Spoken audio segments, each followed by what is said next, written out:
Magandang araw sa iyo, kakusina. Samahan ninyo ako na magluluto ng pork steak with talong.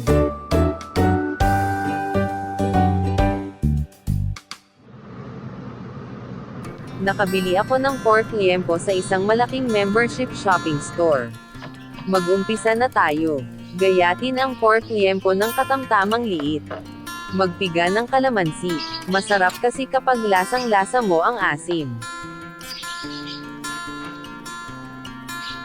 Maglagay ng toyo o soy sauce. Isunod na ilagay na ang kalamansi juice.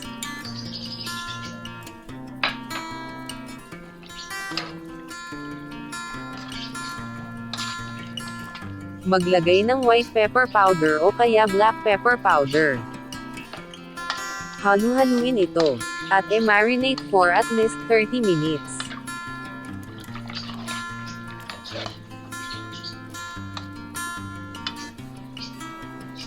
Ihanda at gayatin na ang sibuyas. Ganoon din ang bawang.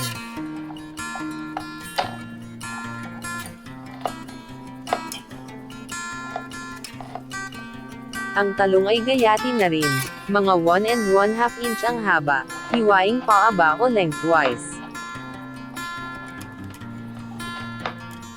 Mag-umpisa na tayong magluto.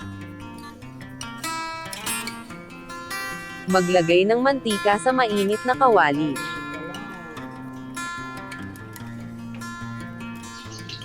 Ilagay ang mga ginayat na talong.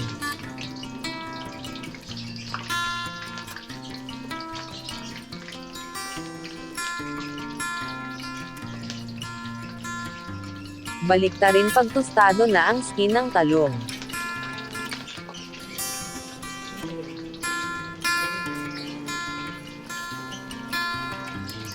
Mainam na gumamit ng strainer para ma-drain ang excess oil. Hanguin ang mga ito kapag nag-turn light brown na.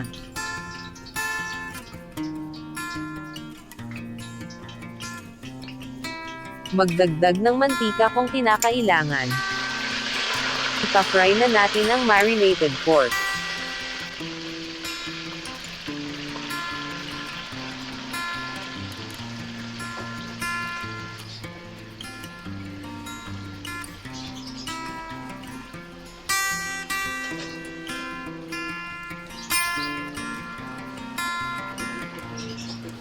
Takpan ito. At lutuin lang hanggang ang pork ay magmantika.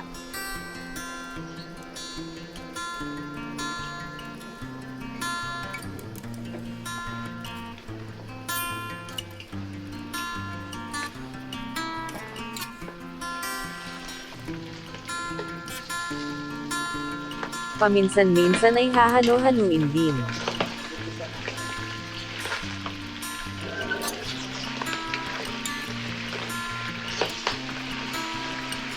Hawiin sa tabi ang karne dahil tayo ay maggigisa na. Alisin ang excess na mantika.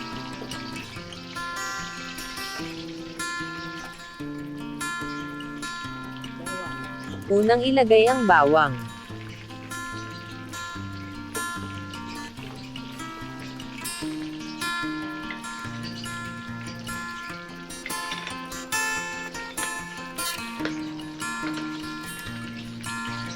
Isunod ang sibuyas. Maglagay na rin ng asin.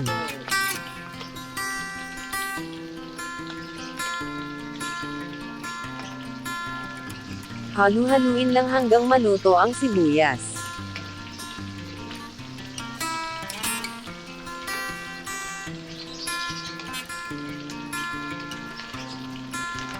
Ihalo sa ginisa ang pork. Halu-haluin lang.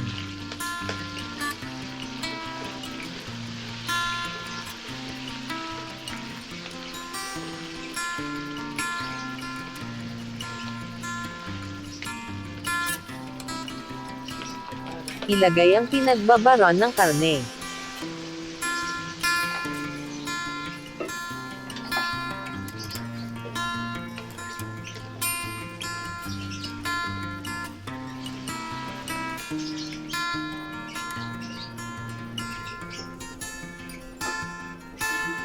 Ituloy na lutuin pa para lalong lasang-lasa ang pinaghalong alat ng toyo at asim ng kalamansi at iba pang sangkap.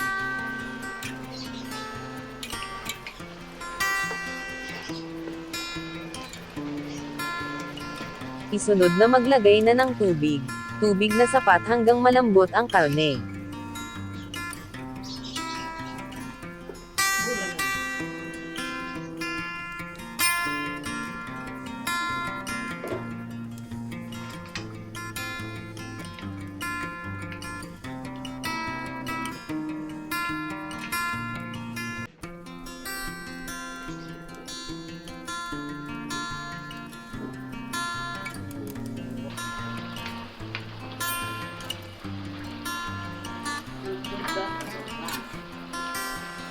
Kapag malambot na ang pork, ilagay na ang pritong talong.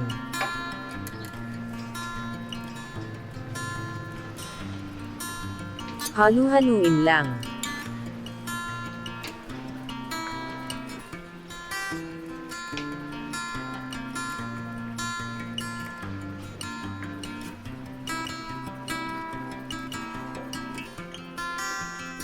Tikman para itama ang lasa.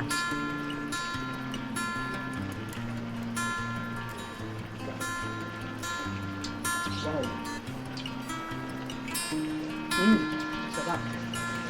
Wow. Luto na po ang ulam nating pork steak with talong. Please subscribe, like and share. Maraming salamat sa panonood. Hanggang sa susunod na video.